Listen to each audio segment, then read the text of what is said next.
Thank you very much. And thank you all for coming along. A lot of our shareholders are based in Queensland. Australian Bauxite Limited started out in the most basic of all commodities, producing bauxite. And we've evolved into high technology, which we didn't expect. So it's quite an evolutionary story. Then as we were moving into high technology, we went back into exploration, hence the circle of life image on our first page. Basically, we listed in 2009 at 20 cents, and we're only trading at around about 10 to 13, maybe 15 cents. The recent decline in the bauxite market was responsible for this. Fortunately, about 2.5-3 years ago, we started to diversify into high technology, as we'll explain. In the last year of share trading is marked there in a graph, and you will see that it basically has had a rising trend with spikes. And these spikes are related to an announcement about our technology business, Alcor, and we had a spike up to 12 cents.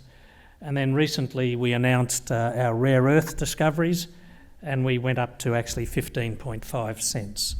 But the trend is our friend, and the underlying trend is a steady growth, which we're hoping to push through right to the end of this year, and quite an exciting 2022 ahead of us. Our market cap is about 19 million.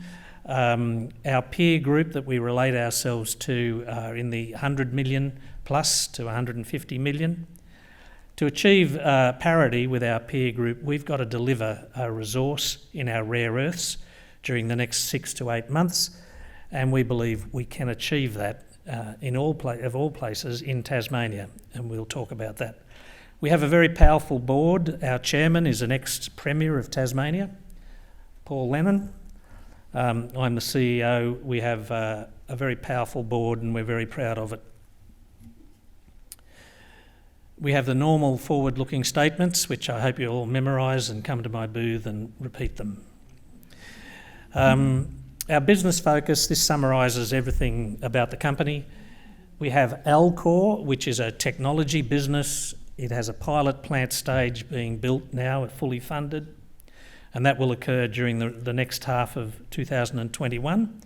We hope to construct that plant during 2022 to be able to be in production for the Australian aluminium industry, particularly the production of aluminium metal, which is at risk, as we will explain. We will be the first producer of aluminium fluoride, which is AlF3 for those chemists. Aluminium fluoride is essential for aluminium smelters. There is no substitute, and without it, our smelters will close. They'll close within a matter of weeks. They'll never reopen if they do close. Now, Australia is the only significant producer of aluminium metal in the world that doesn't have its own aluminium fluoride plant. So we plan to be the first to bring manufacturing back to Australia, but also to provide a security of supply for our aluminium smelters. Traditionally, we were buying most of our aluminium smelter from China. Last year it was about 26,500 tonnes of it. During the current calendar year, supply has been reduced to 0 from China.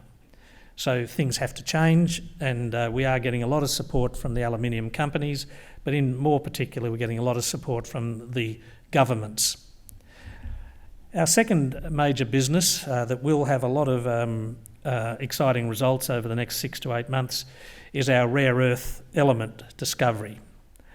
We hope to put about $300,000 into drilling. We've got about 3.3 million in the bank. We'll probably earn another 600,000 this year.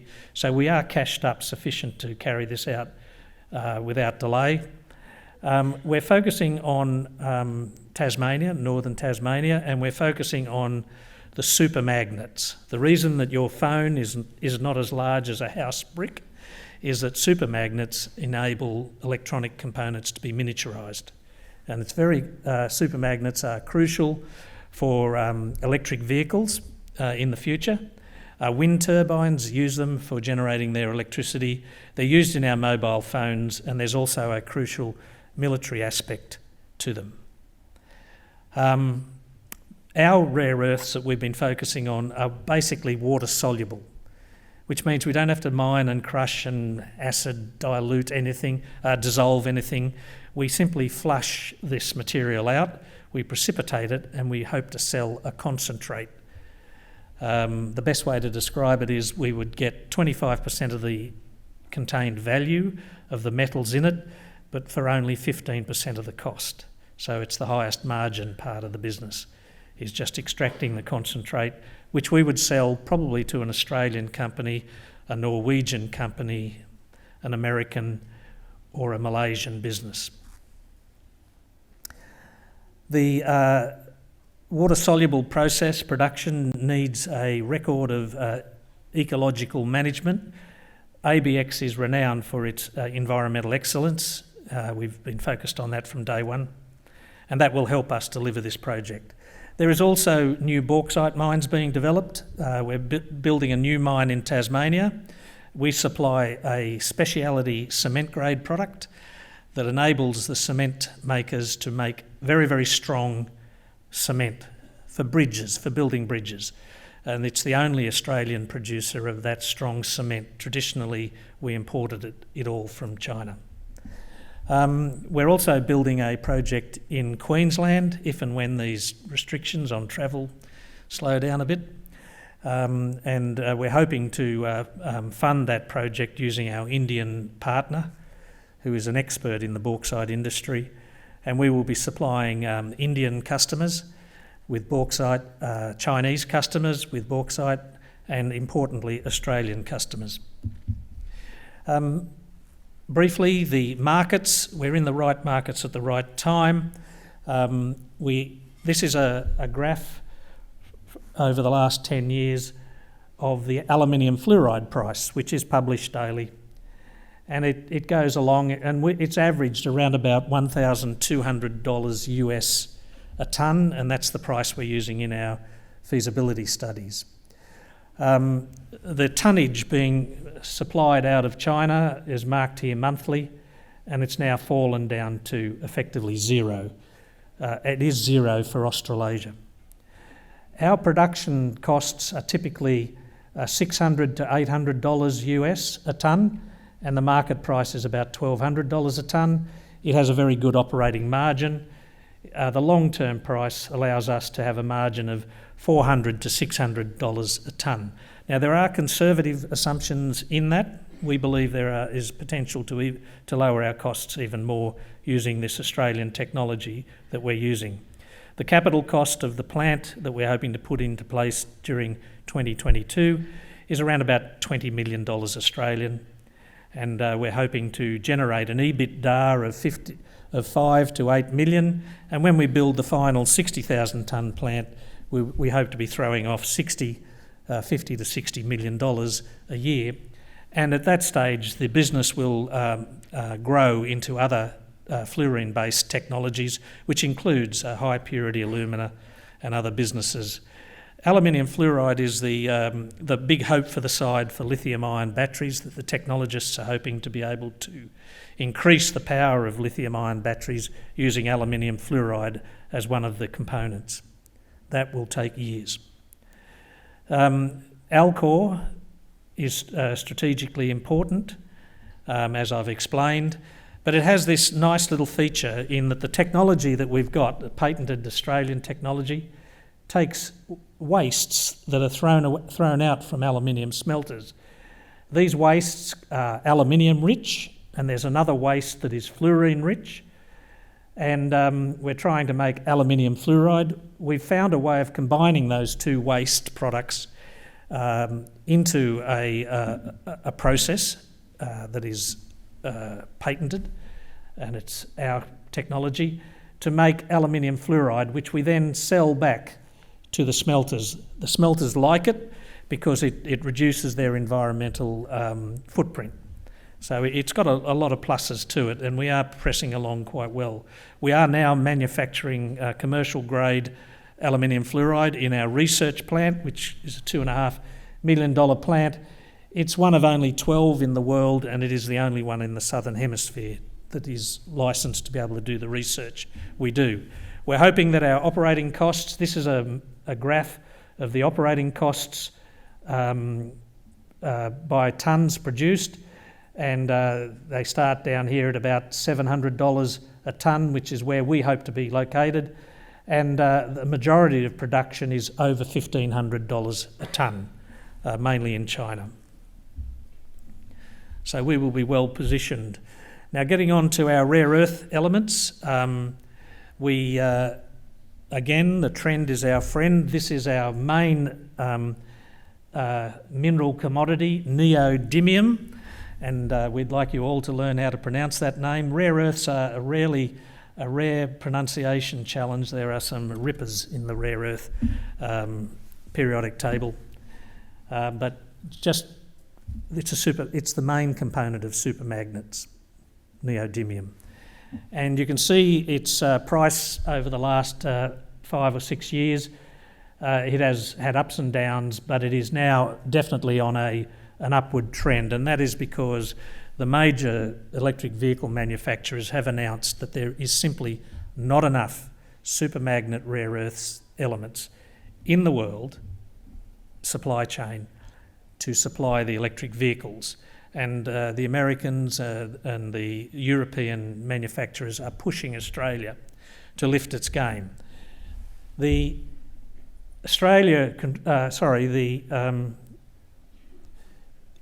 we go back a page? Oh, okay. Australia is number 2 in the world supplying the rare earth elements, and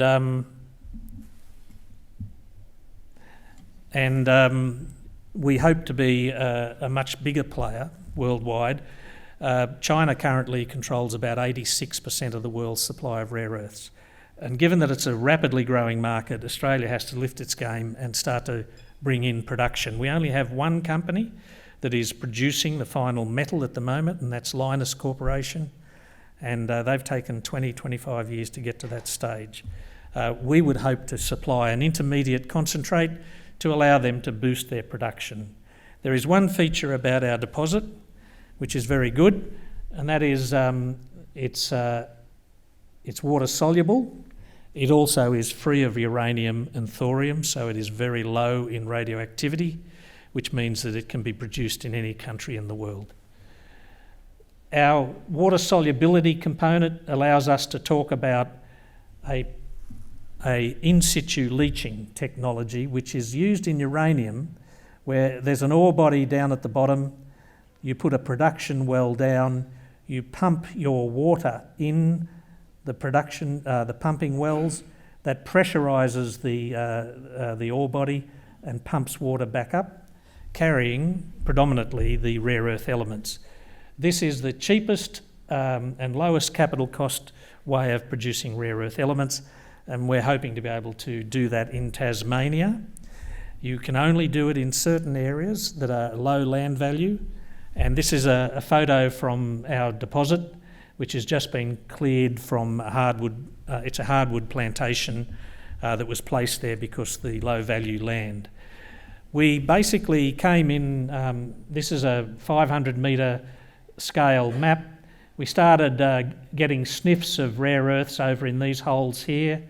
We followed it along what was an old paleo drainage channel after the Ice Age, and our last hole was our highest grade, and by world standards is a high grade occurrence of this type of mineralisation.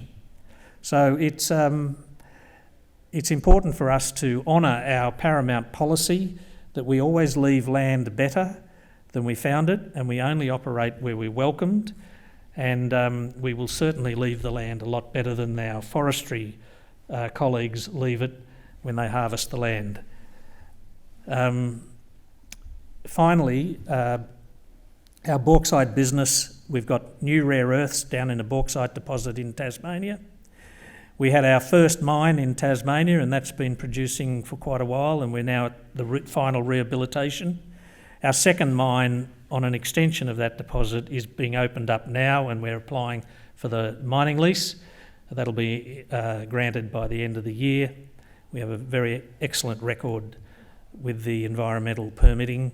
Our third project is in Queensland, and this has been delayed a year to a year and a half because of travel restrictions, and that's our Aus Bauxite project, which is about 115 kilometres inland from Bundaberg. We also have refractory grade bauxite down at Penrose, inland of Port Kembla. Talking about the Aus project, finally, it's 115 kilometres inland from Bundaberg. A lot of people know products from Bundaberg very well, and it's a wonderful place. But the thing we liked most about Bundaberg from a business point of view is that shipping out of the port of Bundaberg has no barrier reef impact. It doesn't go anywhere near the barrier reef. It goes straight out over sand, out into the shipping lanes out to sea. And we liked that idea because it fitted in with our policies of being environmentally excellent. The road system in Queensland's not the best in the world, but I've got to give credit to the various governments since 2010 when we discovered the deposit. They have upgraded the roads, the bridges, taken them away from centres of community and made it a lot easier for us to contemplate running our quite large trucks, AA trucks, to deliver it into the port of Bundaberg. We target a good grade of product that is in great demand, and we're looking at about $15 to $20 million capex. That is fully funded by our Indian partner. Finally, we are very proud of our rehabilitation. That's the 5th time I've said so. And it was a corporate policy as when we founded the company to be environmentally excellent. This is a photo. The top photo is the mine, the bauxite mine in Tasmania, while we were in production. 2 years later, after we'd finished mining, took a whole 3 years, including the 1 year of mining, this was the land as we left it. Now, when we found the land, it was rugged, it was full of rocks, the farmer couldn't use it.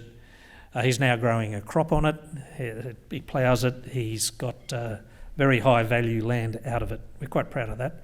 We hope to do that wherever we go. The other thing we're very proud of is that we have excellent landholder relations. We have 96 landowners that we deal with, we have 96 supporters. And it's all because we tell them that they're in charge, we're not in charge. The land is their home and they can kick us off the land at any time. Once they know that, the farmers in Australia become excellent businessmen, and they're mainly talking about what sort of a deal they can cut. Once you realise that they are in charge, it's their land, they become terrific to deal with. And that's something we're very proud of, and thank you very much for listening to our story. Great, great.